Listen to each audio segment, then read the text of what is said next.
What's up everybody, Pete with Auto Repair Tips. In this video, I got a 1995 Jeep Grand Cherokee Limited. And this thing is clean as a pin, inside and out.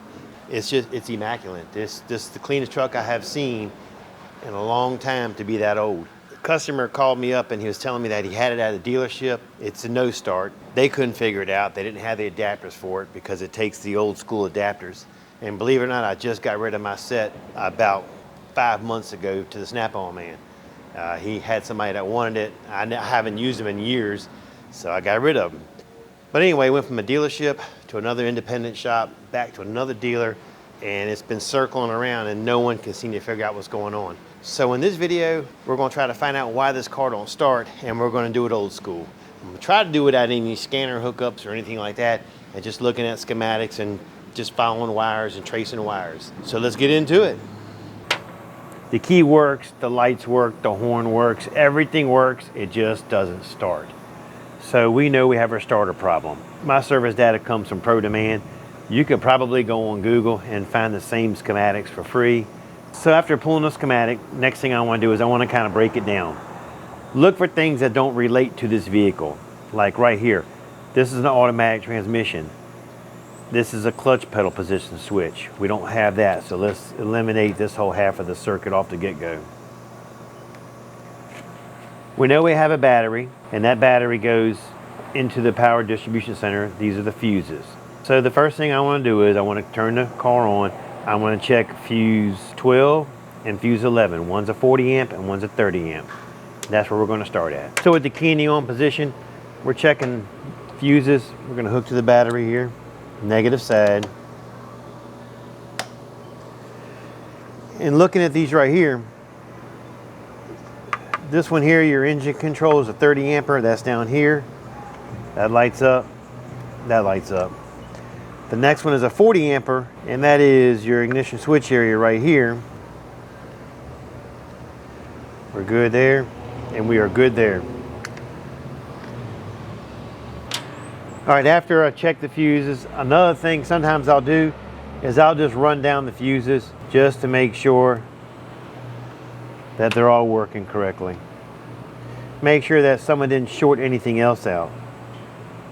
And it don't take but a second to do this. All right, so all the fuses are good. Let's move on. So we're looking at it. We checked these two fuses here. We know both of those are good. Now let's take a look at the circuit. Here's your relay right here. Your neutral safety switch and your powertrain control module control the ground side of that relay.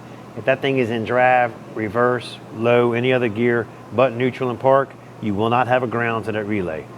So let's check that out right quick. Let's make sure we have a good ground going to that relay. So I pulled out the relay schematic here, and if you look, this one here is not used. It's a 5-pin relay, but this 5th pin is not used. We have the ground circuit, which is right here. Let's go look at that real quick. Looking at the diagram, the starter relay is second one in. It's this one right here. So the first thing we're gonna do is check for ground. Make sure you don't just jam stuff in there. You wanna get connectors that fit in there so you don't end up messing anything up. Looking at the diagram, it's gonna sit like this. We're gonna say that if the orientation is correct, this one should be the ground right here.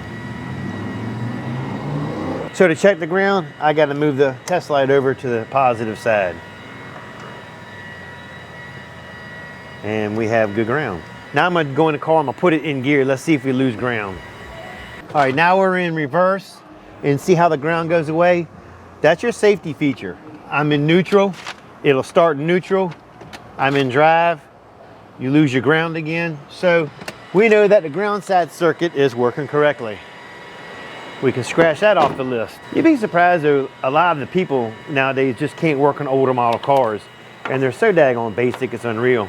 We just checked this whole side of the circuit, so we know that from here back is good. Let's go ahead and move on real quick. Let's check this pin here. This is a constant hot. So whether the key is on or off, this should be hot. So let's move the test light back to the ground. Let's put this in here, and we have a constant hot. All right, let me cut the key off. Let's see if that light stays on. Keys off, constant hot, keys on. Process of elimination. So we know this wire checks out good. This area is good. So what happens is when you put the key in the run position, it says 12 volts to this side of the relay. It energizes the circuit right here, which closes this and sends 12 volts to the starter. So let's go ahead and see if this wire here lights up and I put it in run position. That is, let's see here. Your ignition one is going to be this one right here, because the ground one was on the ground's on the opposite side. The ignition one's going to be on the other side. So let's put this right here. All right, now we don't have anything. This should light up when I put it in run position. All right, we're going to start it. It's in run. It's in run, and it lights up just fine. So at this point, you can say maybe I have a bad relay, but maybe not. Let's check that one more wire, that one wire going from here to here. So what do we know about this wire? This wire, it does have one splice point right here. Maybe we'll find that point later if we have to. Get you in focus a little bit.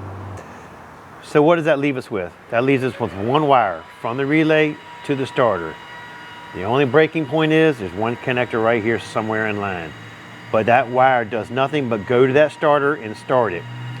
So in theory, if I put 12 volts here, this starter should click on, correct? It should want to start. So let's check something real quick first. Which wire is that? That is going to be the solenoid one. The last one going right here. So if I put this here in the solenoid area, and I'm on the ground side, we're good, there's nothing there.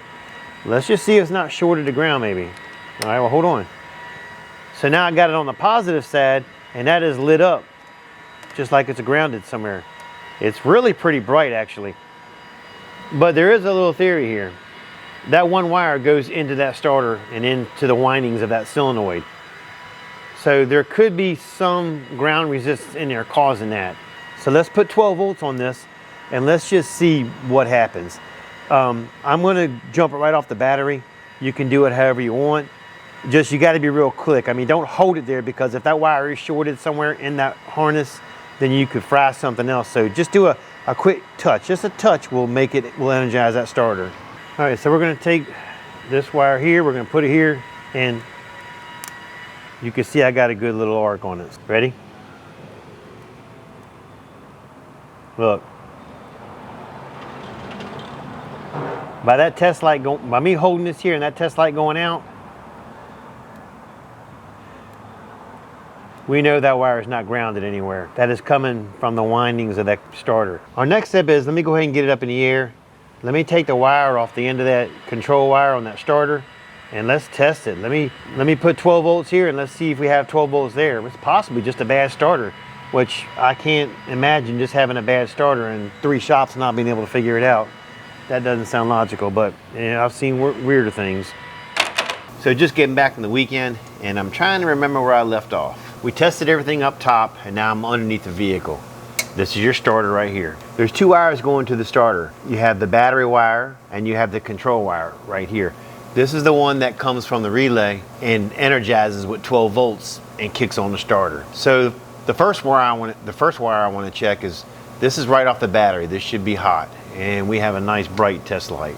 Let's see, I think y'all can see that. Let me try and go from this angle maybe.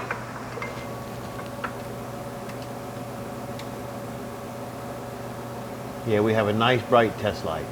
This wire right here is your control wire. So what happens is, when I send a signal, if I was to jump that wire up top like we did earlier, this should have 12 volts. So for right now, we're going to hook a jumper lead right here.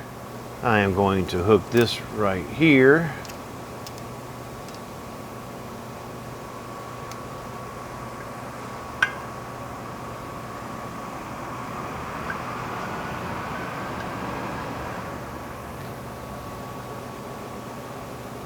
So I've got this on the control wire. Yep. I've got this on the control wire, hooked to a test light, hooked to a ground. I'm going to go up there and jump it, and we'll see, does this light up?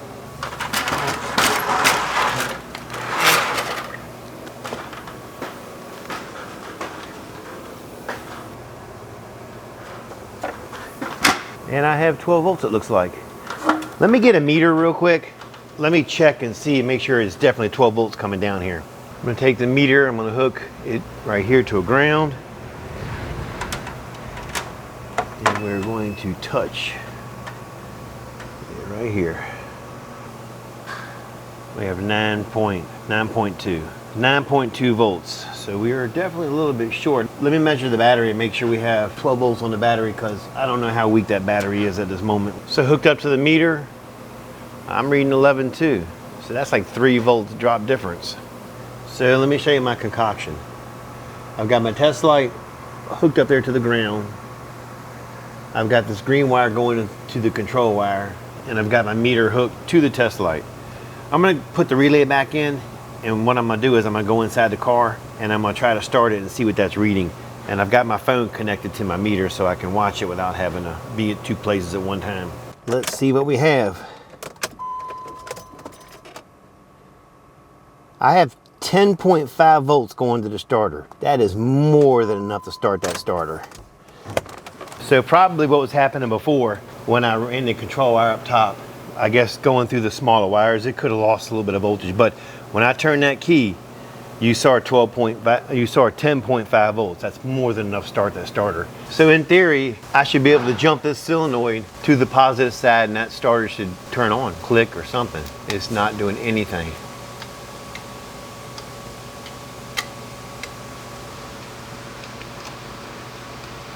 It's wanting to work. So let's do this. Let's check one more thing before I yank that starter out. Well, let's make sure that this starter has a good ground. Easiest way to do that, on your meter, I'm gonna take the ground side, I'm gonna take the hot side, and let's hook it right up here to this battery wire. And let's touch the starter. 11.3, that starter has nothing wrong with the ground going to that starter. So you kind of see the process I did, which doesn't make any sense why the other shops didn't do this. I'm not really sure if they just didn't want to work on this guy's car or what the deal was. But diagnosing a starter is not that hard, as you can see, even if you can't hook your scan tool to it.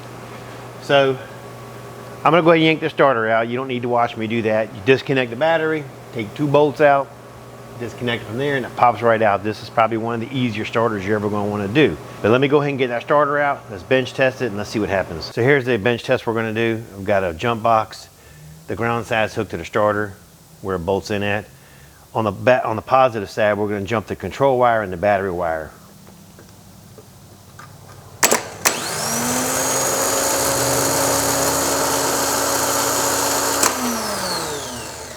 That is definitely not hard enough. That's a very slow spin.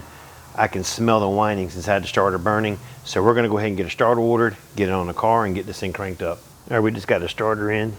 Part number is N612453822217196. And just like that, it starts. All right, so I'm on my test drive. Not that I really needed to test drive it for a starter reason.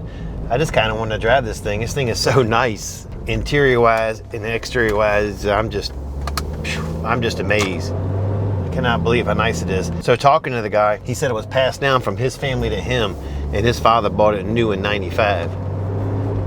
So I'm not sure of the whole story behind this truck. Talking to the guy, he said what it was he brought it to a new car dealership. And their technician said he didn't have the equipment to hook his scanner to it to see why it didn't start. He took it to an independent dealer. They told him the same thing. They couldn't hook a scanner to it, and so they weren't able to see why it wasn't starting. He went back to a different new car dealer, and the same story. Then he called me, got it to me, and of course I didn't have the parts to hook a scanner to it also, but you don't always need a scanner to find out why a car doesn't start. That's kind of the moral of the story. If you start off with and you turn that key and nothing happens, first thing you do is, of course, you check the battery. Then it's process of elimination. Am I getting juice to the starter? Is this going? You just kind of follow the wiring diagram. So think about it. The 2 dealerships and the independent guy, they lost out on money. I mean, that is money just thrown out the window. And I'm not sure about them, but I know I can't afford not to make money. I have to fix every car that comes in this shop because that's how we pay our bills. All right, guys, that's it for this video. I appreciate you watching. Don't forget to like, subscribe, and leave a comment. Catch you later.